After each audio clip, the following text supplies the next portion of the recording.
আমেরিকার মসনদে Donald Trump ফিরতেই বাংলাদেশের আওয়ামী লীগ কিছুটা হলেও স্বস্তির নিঃশ্বাস ফেলেছে। আর যার ফলে দেখা যাচ্ছে তারা মোটামুটি পথে নামা কিন্তু শুরু করেছে। এবং ইতিমধ্যে প্রাক্তন প্রধানমন্ত্রী শেখ হাসিনা বার্তা দিয়েছেন মাঠে নামার, অর্থাৎ 2রা ফেব্রুয়ারি থেকে কিন্তু বাংলাদেশে জোরদার আন্দোলন শুরু করতে চলেছে আওয়ামী লীগ। সবচেয়ে বড় প্রশ্ন, আগামী 21শে ফেব্রুয়ারি আন্তর্জাতিক মাতৃভাষা দিবস।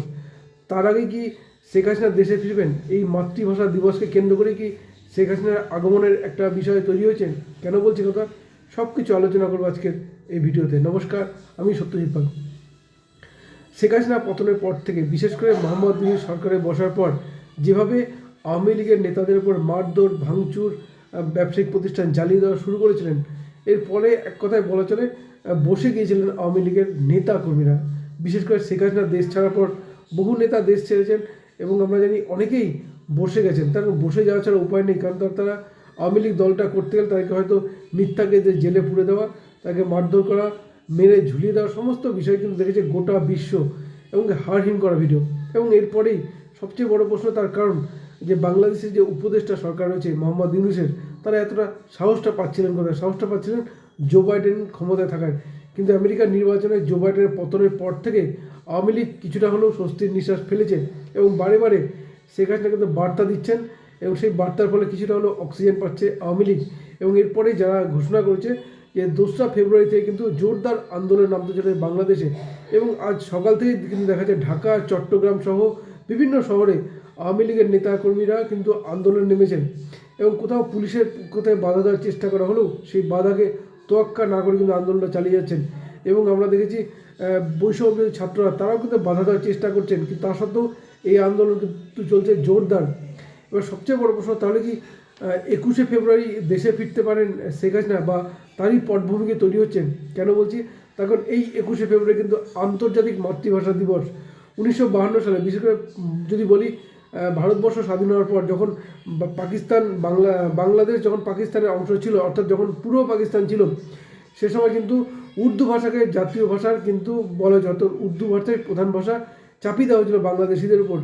যার ফলে কিন্তু বাংলা ভাষাকে জাতীয় ভাষার স্বীকৃতির দাবিতে কিন্তু তারা আন্দোলন শুরু করেন এবং সে সময় নির্বিচারে গুলি চালায় পাকিস্তানের পুলিশ এবং বেশ কয়েকজন ছাত্রের মৃত্যু হয়। এবং তারপরে সেই যে আন্দোলন, সেই আন্দোলনের ফলে কিন্তু পাকিস্তান সরকার শেষ পর্যন্ত বাংলা ভাষাকে জাতীয় ভাষার স্বীকৃতি দেয়।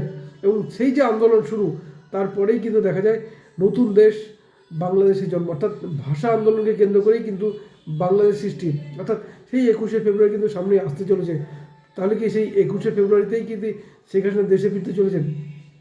সম্ভাবনা কিন্তু প্রবল হচ্ছে। তার কারণ শেখ হাসিনার উপর সমর্থন হচ্ছে ভারত সরকারের, সমর্থন হচ্ছে আমেরিকার সরকার ডোনাল্ড ট্রাম্পেরও। জো বাইডেন সরকার সেন্ট মার্টিন দ্বীপ হাতে পাওয়ার জন্য শেখ হাসিনার বিরুদ্ধে গেলেও ডোনাল্ড ট্রাম্প কিন্তু ভারত সরকারের বিরুদ্ধে যাবে না, কারণ শেখ হাসিনা রয়েছেন ভারতে এবং প্রধানমন্ত্রী নরেন্দ্র মোদী সহ ভারত সরকারের সমর্থন কিন্তু রয়েছে শেখ হাসিনার উপরে। এবং এইখানেই হচ্ছে বড় প্রশ্ন, তাহলে কি 21শে ফেব্রুয়ারি কিন্তু ফিরতে চলেছেন? বিশেষ করে এই যে কোটা বিরোধী আন্দোলন শুরু হয়েছিল, ছাত্রদের আন্দোলন, পরবর্তীতে সেই আন্দোলন চলে যায় জামাতের হাতে এবং জামাতেরা যখন হিংসাত্মক রূপ নেয়, সে সময় বিএনপি নেতারা বুঝতে পেরেছিলেন যে শেখ হাসিনার পতন অবসম্ভাবী, যার ফলে তারা সমর্থনটাও দেন পিছন থেকে এবং শেখ হাসিনার পতন হয়। কিন্তু তারপরে দেখা যায় জামাত মৌলবাদীরা বাংলাদেশে কিন্তু ব্যাপক অত্যাচার শুরু করেছে এবং বাদ জানে বিএনপি নেতারা। এবং তারপরেই তারা কিন্তু নির্বাচনের দাবিতে কিন্তু বারবার সরব হয়েছেন, কিন্তু মোহাম্মদ ইউনূস সরকার তারা কিন্তু নির্বাচনটা চায় না, তখন তারা ক্ষমতায় টিকে থাকতে চায়।